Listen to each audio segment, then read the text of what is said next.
Assalamualaikum warahmatullahi wabarakatuh.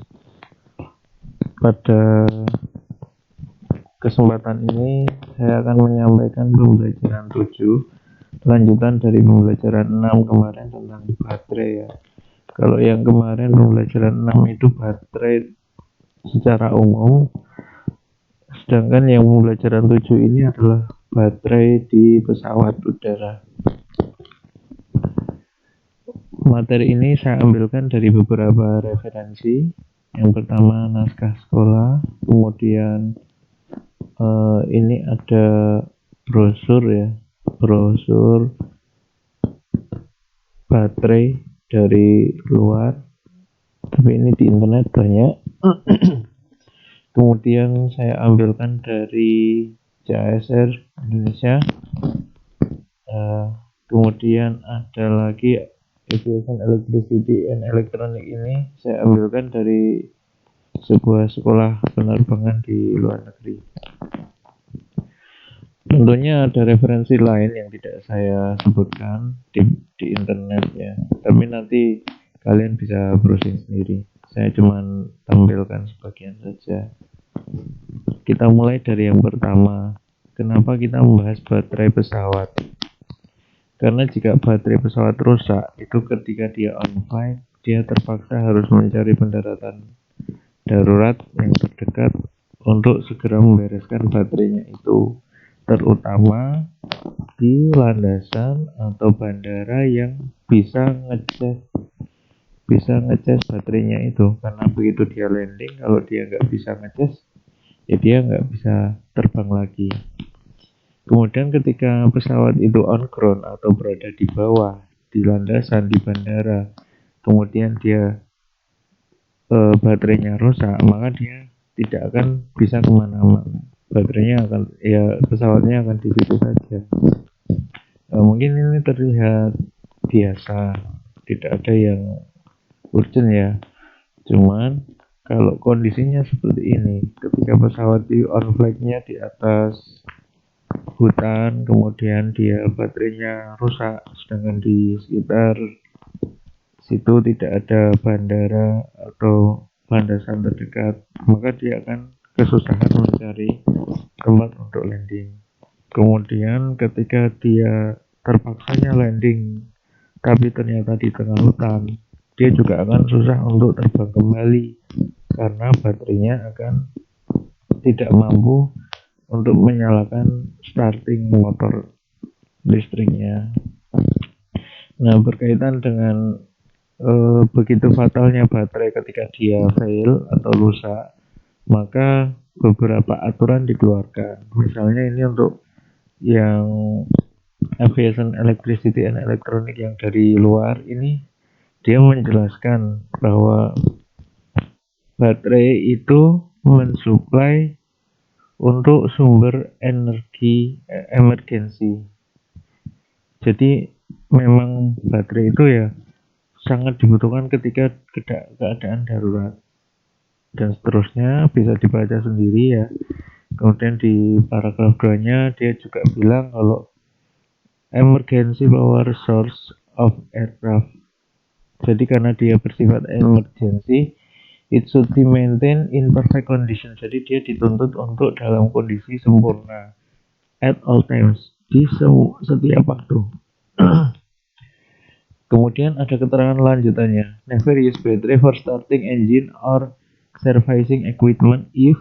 Nah, berarti jangan pernah menggunakan baterai untuk starting engine atau untuk mensuplai peralatan-peralatan jika ada power listrik yang lain yang tersedia. Jadi baterainya ini tidak digunakan, jangan sampai digunakan kalau ada sumber listrik yang lain.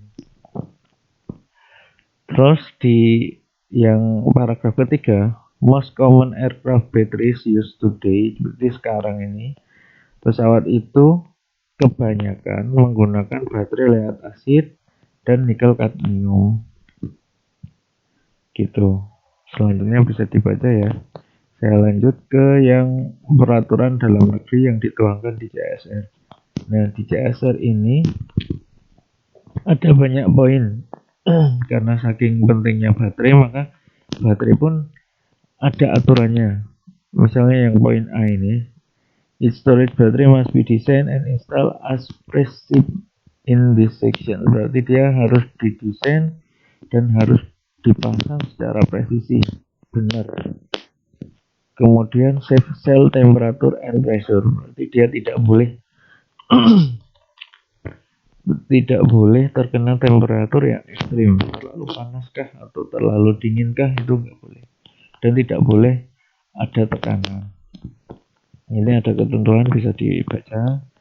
Terus no explosive or toxic gas emit by any battery. Jadi setiap baterai yang digunakan di pesawat itu dituntut untuk tidak bersifat mudah meledak dan tidak bersifat menimbulkan gas racun. Salah satunya itu. Terus ada poin-poin yang lain, tidak ada corrosive fluids dan sebagainya. Ini ada di CSR part 23 halaman 165. Itu aturan yang kedua. Kemudian kita masuk ke baterai. Nah, untuk membahas baterai itu kita nggak bisa terlepas dari yang namanya reaksi kimia. Karena baterai itu bekerjanya karena reaksi kimia. Reaksi kimia yang ada di baterai itu mungkin nanti Bapak Ibu guru yang di kimia yang menjelaskan ya, saya cuman garis besarnya aja bahwa adanya listrik dari baterai itu timbul karena ada muatan negatif, muatan positif yang nyambung, yang terhubung, meskipun secara tidak langsung karena melalui perantara yang namanya elektrolit. Nah, yang inti dari gambar ini adalah ada yang namanya electrodes atau elektroda, kemudian ada yang namanya elektrolit. Nah, dua faktor inilah yang menjadikan baterai itu dapat bekerja. Elektroda itu apa? Elektroda adalah tempatnya muatan positif dan negatif. Jadi elektroda positif, ada elektroda negatif. Nah, yang membuat adanya muatan listrik berjalan, adanya arus, itu adalah ini, elektrolit ini. Jadi elektroda adalah tempat berkumpulnya muatan, elektrolitnya adalah penghantarnya muatan. Nah, dari elektroda dan elektrolit ini, kita bisa mengklasifikasi jenis-jenis baterai. Karena setiap jenis baterai itu mempunyai elektroda dan elektrolit berbeda-beda.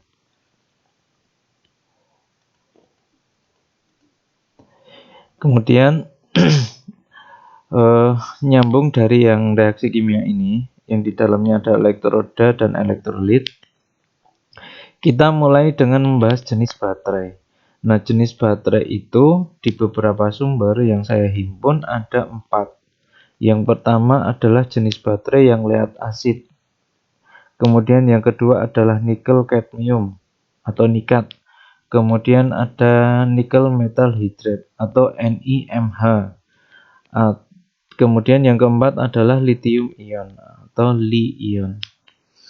Nah, untuk yang lead acid itu biasanya untuk pesawat kecil, engine tunggal yang pakai turboprop itu biasanya pakai baterainya lead acid. Tapi kalau sudah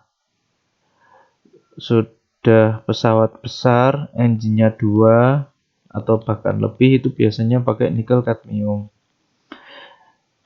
Kenapa seperti ini? Nanti akan ada penjelasannya.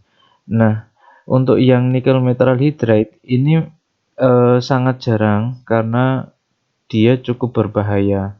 Ada unsur eksplosifnya, kemudian dia cepat panas juga. Begitupun juga dengan lithium ion. Meskipun ini sudah beberapa pesawat menggunakannya, ini tetap masih dianggap belum bisa dinyatakan layak untuk keamanan penerbangan. Karena beberapa kasus lithium ion ini sering overheat. panasnya berlebih dan cenderung bisa meledak juga yang lithium ion ini. Oke, kita bahas yang utama yaitu lead acid dan nikel kadmium.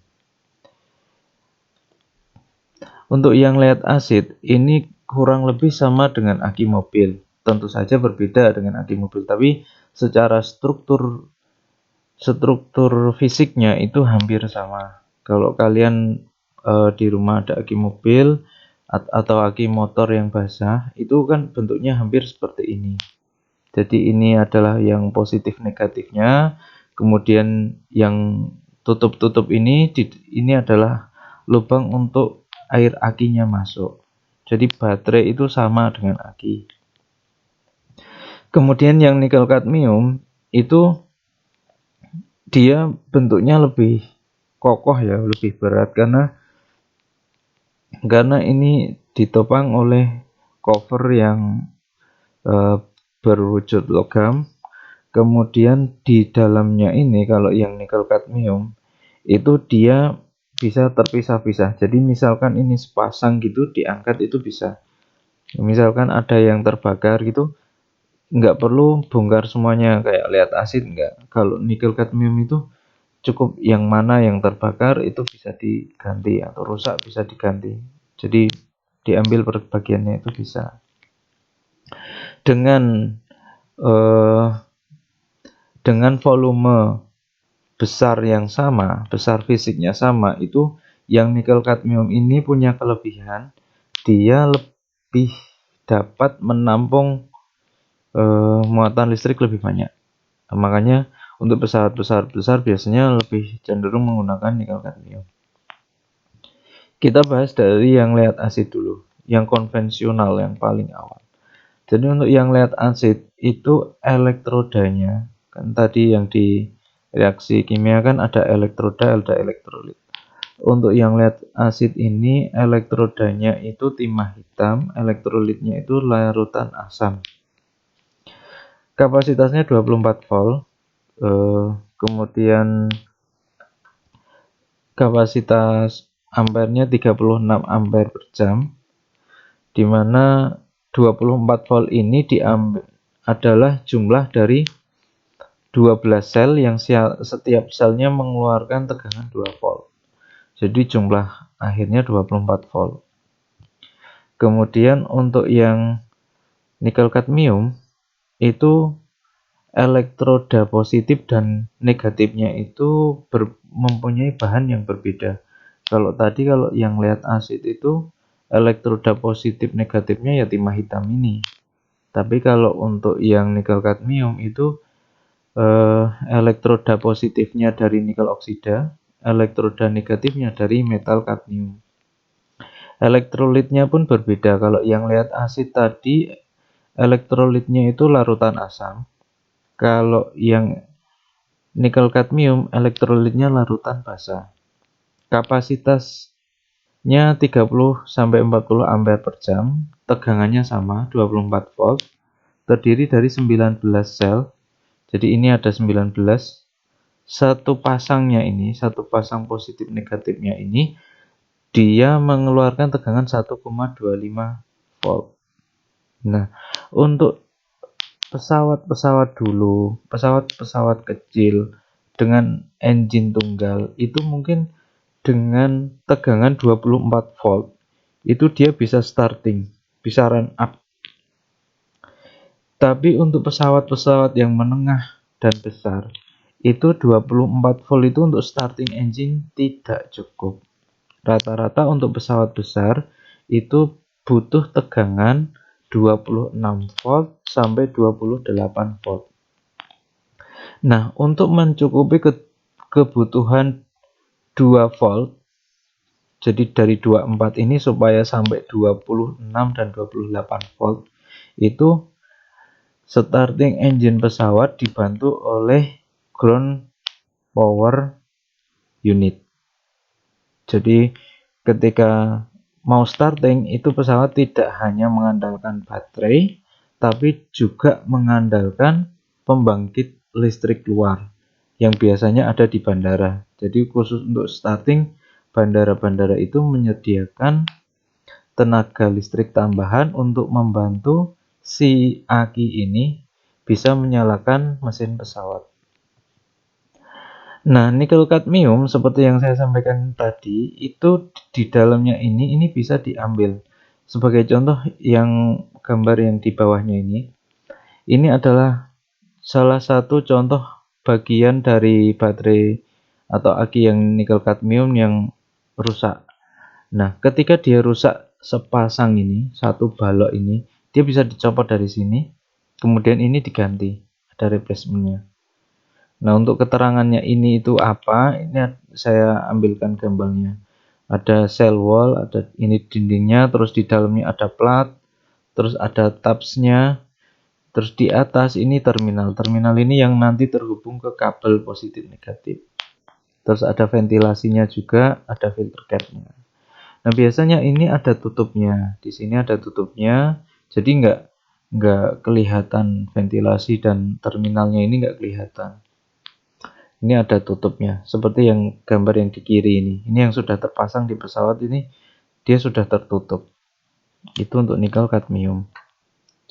Selanjutnya ada baterai lithium ion. Ini cuman sekedar saja karena sebagai tambahan dari lead asid, nikel kadmium itu ada satu lagi lithium ion. Nah, ini sampai sekarang memang masih dalam proses pengembangan untuk mencapai kesempurnaan.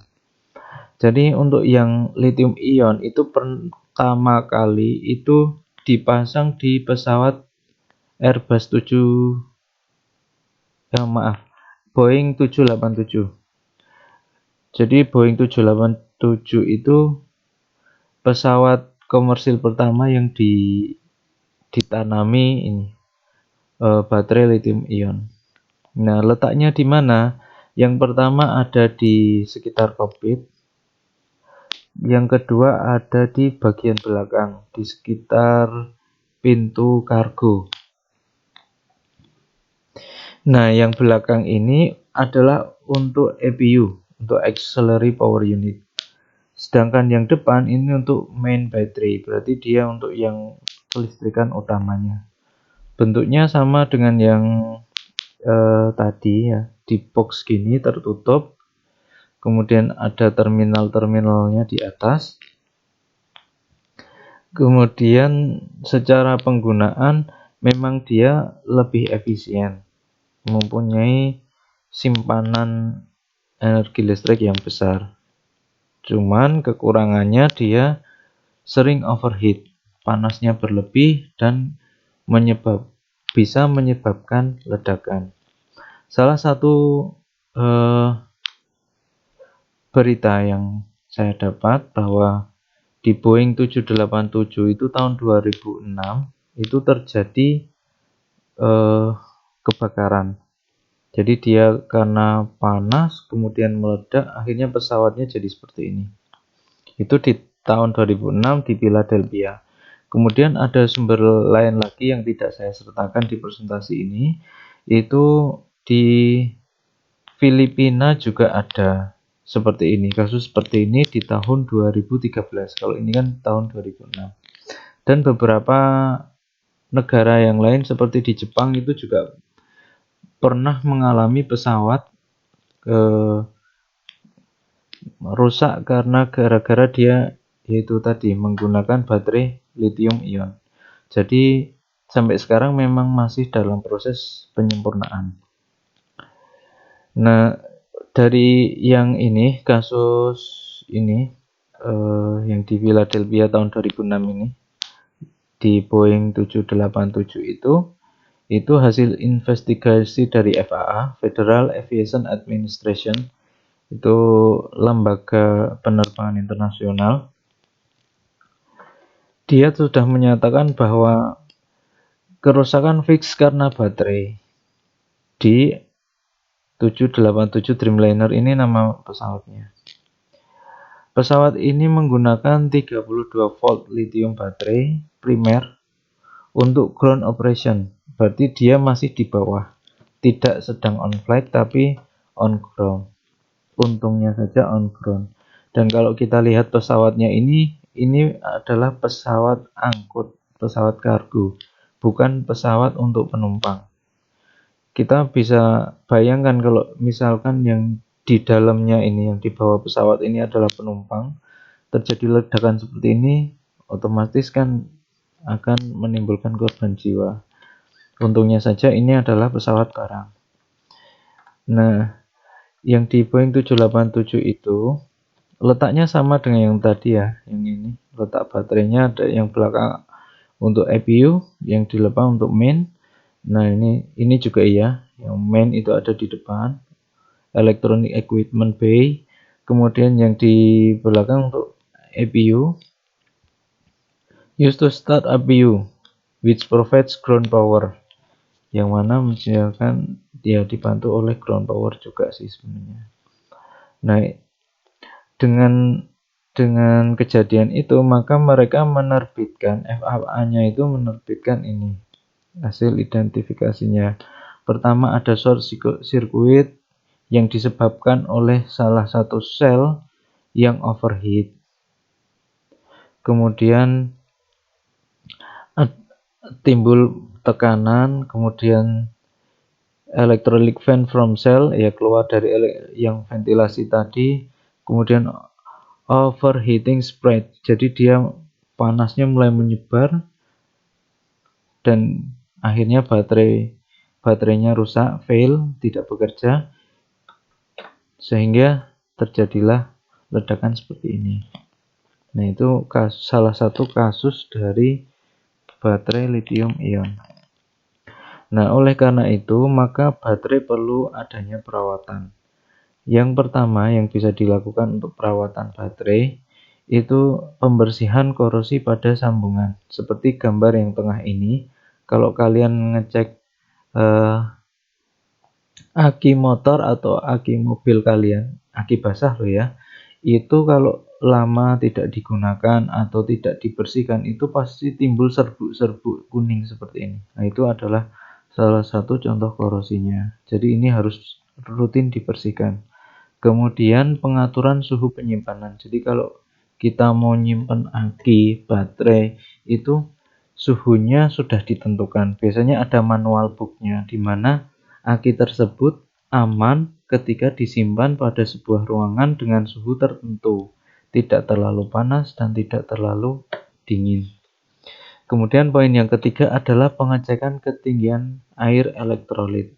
Nah, air elektrolit yang dimaksudkan ini adalah air akinya itu. Dia tidak boleh terlalu banyak sampai hampir luber dan tidak boleh sampai kekurangan. Kemudian poin yang keempat adalah pengencangan sambungan kabel. Jadi kadang-kadang sambungan kabel positif dan negatif ini, kalau dia tidak kencang itu bisa menyebabkan timbulnya percikan api. Mungkin karena bautnya kurang kencang atau teknisinya mengencangkannya kurang maksimal, maka biasanya ketika baterai itu digunakan untuk starting itu biasanya timbul percikan api. Nah, percikan api itu nanti dapat menyebabkan ledakan bisa, kebakaran bisa. Nah, itu untuk yang poin 4. Kemudian yang poin 5, untuk baterai lead acid dan nikel kadmium itu penyimpanannya terpisah. Jadi tidak boleh kita menyimpan baterai lead acid dan baterai nikel kadmium dalam satu ruangan. Jadi harus ada ruangan khusus untuk lead acid dan khusus untuk nikel kadmium. Kenapa? Setelah saya cari tahu, ternyata ketika baterai lead acid dan nikel kadmium yang keduanya sama-sama memiliki ini reaksi kimia, itu kedua baterai ini akan saling menetralisir. Jadi unsur-unsur kimia dari kedua baterai ini jika disimpan dalam satu ruangan, yang baterai lead acidnya kapasitasnya menjadi 0 sehingga tidak bermuatan. Kemudian yang nikel kadmium juga menjadi 0 sehingga tidak bermuatan. Jadi keduanya malah justru tidak bisa digunakan lagi. Kemudian dari segi kesehatan, untuk kedua baterai ini karena dia mempunyai reaksi kimia yang berbeda, ketika dia bertemu itu bisa bisa terjadi adanya polusi udara, bisa keracunan. Yang jelas akan sangat berbahaya. Oleh karena itu, maka di perawatan poin terakhir itu adalah baterai lead asid dan nikel kadmium itu dipisah ruangannya. Oke, tadi untuk yang peletakan baterai lithium ion sudah ya, depan dan di belakang. Nah, untuk letak baterai yang secara umum kurang lebih juga sama, EPU di belakang, main di depan. Kemudian ini untuk yang pesawat komersil ya. Kemudian untuk yang Cessna itu saya ambilkan dari manualnya, itu dia juga menggunakan 2 baterai. Yang baterai pertama itu ditaruh di sekitar engine, sama kayak halnya dengan mobil kita itu, akinya juga jadi satu ruangan dengan engine. Kemudian satu lagi baterai di bagian belakang pengemudi, bagian belakangnya penerbang. Nih di sini.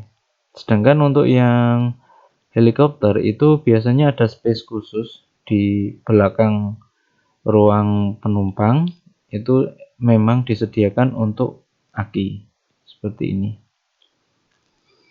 Kemudian masih di letak baterai, ini secara umum ya, General Aviation Aircraft itu konfigurasinya ya sama dengan yang punyanya ini Cessna. Yang di depan ada jadi satu dengan engine, kemudian di belakang kemudi juga ada. Oke, untuk letak baterai itu, dan slide yang terakhir adalah indikator. Indikator baterai ini biasanya ada di kokpit. Jadi satu dengan instrumen dan indikator-indikator yang lain. Nah, bentuk dari indikator baterai pesawat ini itu berbeda-beda tergantung jenis pesawatnya. Untuk yang Cessna itu kurang lebih seperti ini. Untuk main baterainya dia punya saklar seperti ini. Kemudian untuk yang standby baterai atau baterai EPU-nya, baterai cadangan untuk emergensi itu seperti ini. Kemudian yang di tengah-tengah ini adalah monitornya untuk melihat berapa tegangan yang masih tersisa dari kedua baterai tersebut, termasuk ada ampernya gitu. Nah, untuk yang secara umum produk dari video ini ada 2. Monitor untuk seorang pilot mengawasi kondisi baterai itu ada 2. Yang pertama adalah tegangannya.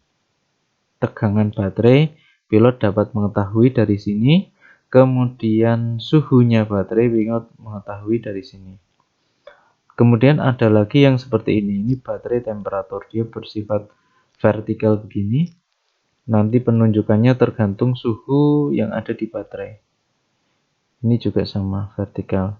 Nah, kedua indikator ini, untuk yang tegangan ini fungsinya supaya pilot tahu si aki ini bekerja secara normal atau tidak. Ketika dia engine nyala, harusnya kan aki ini kan atau baterai ini kan harusnya dia sambil melakukan pengisian sehingga tegangannya tidak drop atau turun. Sedangkan untuk yang suhu ini gunanya adalah untuk mencegah terjadinya hal-hal yang tidak diinginkan seperti kebakaran konslet, kemudian meledak, itu pilot dapat mengetahui dari sini. Untuk baterai pesawat saya rasa itu mungkin cukup sekian, kita lanjutkan materi berikutnya di minggu depan. Kurang dan lebihnya saya mohon maaf. Saya akhiri. Wassalamualaikum warahmatullahi wabarakatuh.